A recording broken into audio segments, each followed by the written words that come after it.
আরও একবার স্বাগতম আপনাদেরকে তন্ত্রমন্ত্র বিষয়ক চ্যানেলে। আমাদের আজকের আলোচনার বিষয় স্বামী বশীকরণ করার তদবির সমূহ।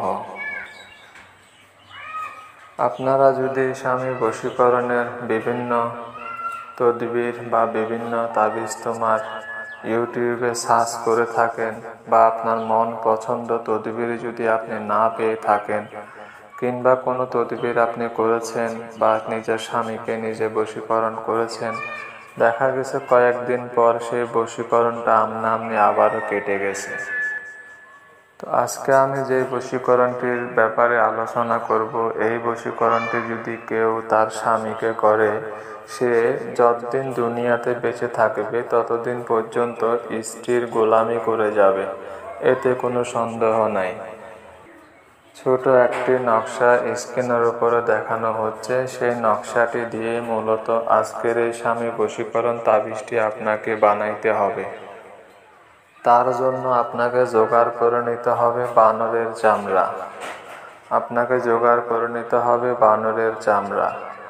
এবং আপনাকে জোগাড় করে নিতে হবে অষ্টগন্ধা কালী। অষ্টগন্ধা কালীর সাথে নিজের অনামিকা আঙ্গুলের 2-3 ফোঁটা রক্ত মিশ্রিত করতে হবে। এরপর অমাবস্যার রাত 12টার পরে বানরের চামড়ার উপরে সে অষ্টগন্ধা কালীগুলো দিয়ে এই নকশাটি অঙ্কন করতে হবে। এরপর সে বানরের চামড়াটিকে সুন্দর করে কোনো একটি মাদুলিতে, যে কোনো মাদুলি যেটা আপনার ভালো লাগে, যে কোনো মাদুলিতে ভরে নিজের কোমরে রাখলে, স্ত্রী তার নিজের কোমরে রাখলে, একজন বানর যেরকম একজন মানুষের পাশে সারাক্ষণ বসে থাকে, ঠিক স্বামীও, তাবিজটি যে মহিলার কাছে থাকবে তার স্বামীও ঠিক সেভাবে সেই স্ত্রীর পাশে বসে থাকবে।